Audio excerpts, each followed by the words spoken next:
So if you've watched my previous video, then you'll know that one of my biggest financial goals for 2023 is to be credit card debt-free. And as of a week ago, I've managed to pay off $40,000 in credit card debt in about 7 months. It's been about a week and we're still doing good. So to help hold myself accountable and to provide you with some insight on how I've been able to achieve this and what I am doing on here on out to make sure I don't fall back into credit card debt, I wanted to make a follow-up video so I can walk you through how I've been handling my money in 2023. So I figured I'd walk you through what I do each time I receive my bi-weekly paycheck, the goals for 2023 I've been able to achieve at this half-year mark, goals I have in progress that I am on track to achieve by the end of 2023, and goals that are just kind of under examination. So let's get started. So I do get paid on a bi-weekly period, and before I even see a dime of that money, I already have a set portion of my paycheck funneled into 3 different accounts.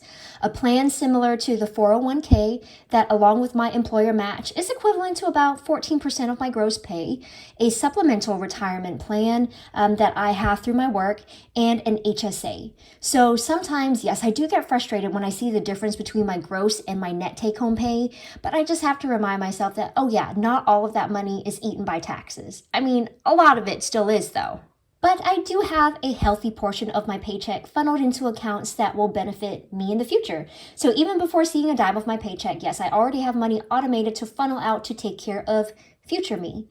After that, the rest of my paycheck gets funneled into an interest-yielding checking account. Yes, I use an interest-yielding checking account as my daily account, and currently the interest rate is over 4% as long as I swipe my debit card a certain number of times a month, which is fantastic. As a side note, I am seeing more and more interest-yielding checking accounts nowadays, especially with online banks, so don't be afraid to check those out. So this account is what I consider to be my day-to-day spending account, and it handles life in general, like bills, groceries, gas, shopping, etc.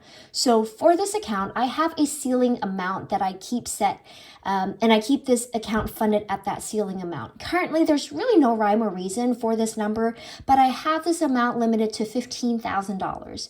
Now, this number is somewhat arbitrary. I think $10,000 psychologically makes it feel more volatile, especially if the number consistently dips into the 4 digits, so under 10,000. And I think 20,000 is just excessive to sit in an account not doing anything, even though you could argue 4% really isn't bad at all. Now, second side note, most banks that do offer interest yielding checking accounts do put a limit on what that rate is limited to, anywhere from like $3,000, and I've seen all the way up to $25,000. So after which you earn a significantly lower interest rate on whatever is in excess of that amount. So I didn't always start with this $15,000 ceiling. It was probably closer to $5,000 and then maybe $10,000 earlier on. But now every pay period, I make sure that we start with $15,000 in that account that we can spend from, and everything else gets funneled right back out into other accounts, literally the day my paycheck hits. So let's say if my paycheck hits and I now have $20,000 in the account, well, I will automatically assign that extra $5,000 elsewhere. Now, considering that besides my credit cards, for these past couple of months at least, all of my other bills, such as my mortgage, my car loans, they're set to auto pay, typically scheduled right before one of those pay periods. So I'm able to have a pretty accurate picture because one bi-weekly paycheck is going to feel a lot bigger than the other, since those bills are only paid once a month and I get paid every 2 weeks. So again, I'm only able to do this now because I've built up a buffer for me to live off of. I know on average how much we spend every 2 weeks. So it's not like we blow through that $15,000 between every paycheck. On average, covering bills and everyday expenses, I'd say we probably never really dip lower than $12,000. So where does that hypothetical extra $5,000 go? Well, in the past few months, I would funnel that into 3 separate accounts.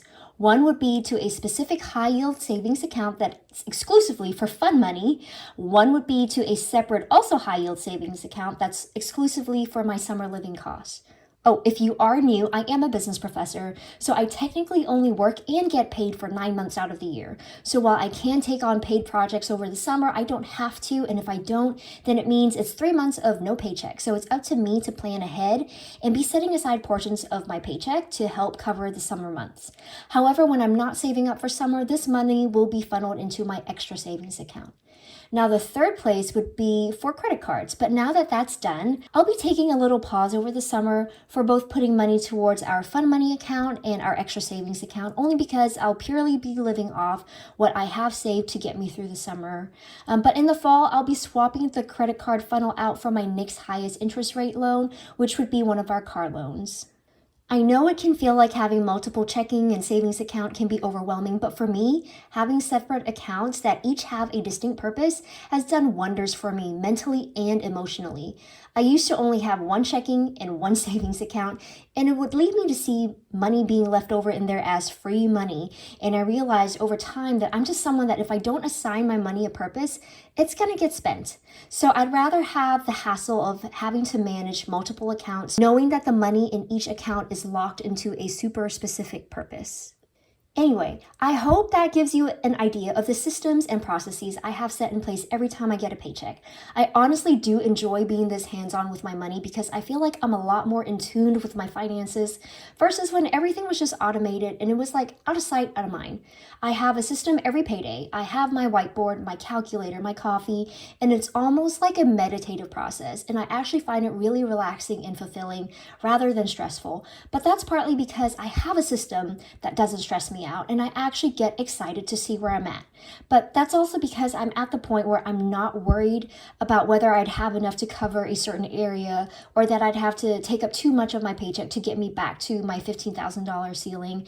It took a while to find that sweet spot where I feel like I am making progress. And it also took a while to feel like I'm no longer in financial jeopardy and I'm still able to accomplish everything I want to financially. And more importantly, I still feel like I'm living a life of abundance, because I still do have money set aside for play. And I think that's really important. So back to my earlier video on delayed gratification, I know exactly how much money I have to look forward to spending, and I can play around with and fantasize about how I want to spend that money.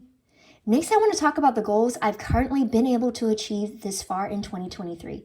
So the first thing I've been able to do is to fully fund my emergency fund, my rainy day fund. So this is a separate savings account that, since it's been fully funded, it's just kind of hanging out. I don't touch it. I don't look at it.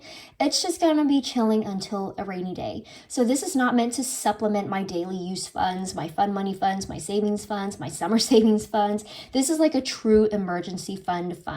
And I have this funded at 3 months worth of expenses, which is neither risky nor conservative for us, especially since both my husband and I, we work off of annual contracts. So if anything was to happen, knock on wood, we would at least have some notice if we were ever to get laid off. And especially for me being in academia, 3 months would again cover the summer to hopefully help me find a new institution. Now, maybe in the future, I would extend this emergency fund to cover maybe up to 1 year's worth of expenses, but that's just not a priority for me at the moment.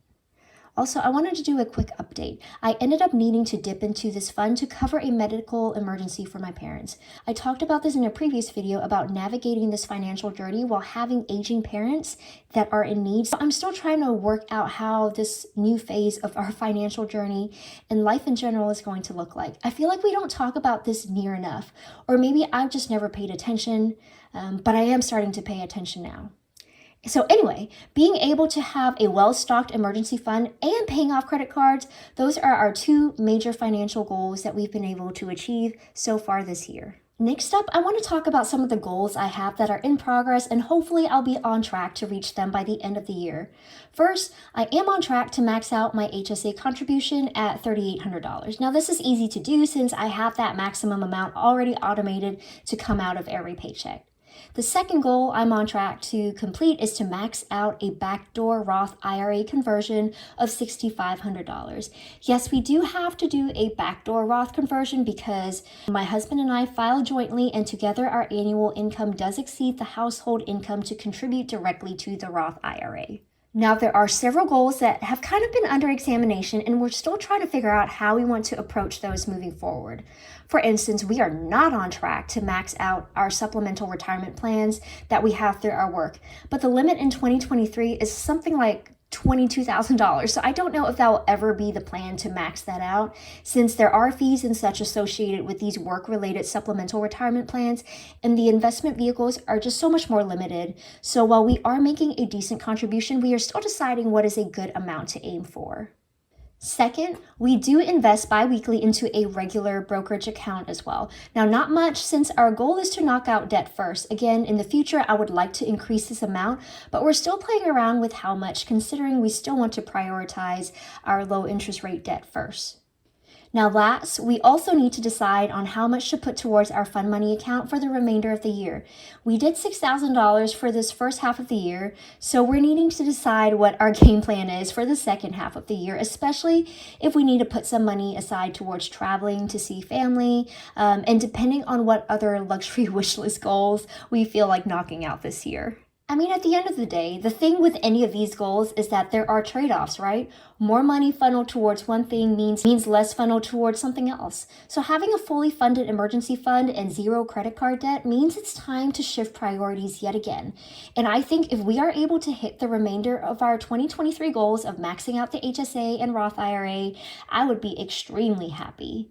And like I said, the goals that are under examination, all that is really just icing on the cake, because it's not like we're not currently putting anything else towards supplemental retirement plans, since pretty much maxing out our 401k, or it's not like we're not contributing to a traditional brokerage account, and it's not like we're putting aside all vacations and frivolous purchases. I mean, we are still doing all of these things. So again, I have to force myself to sit back and look at the big picture. I mean, we've accomplished a lot to be proud of. Sometimes it just doesn't feel like it though. But I just need to remind myself not to downplay or take for granted what we have already been able to achieve. And like I said before, and have experienced firsthand, all it could take is one bad luxury shopping decision or one big true emergency to wipe out 7 months of progress. So I don't want to get too aggressive and bite off more than we can chew either. Anyways, I hope you found this video helpful if you are on your own financial journey. So please don't forget to like, subscribe, and hit that notification bell, and I'll see you next time.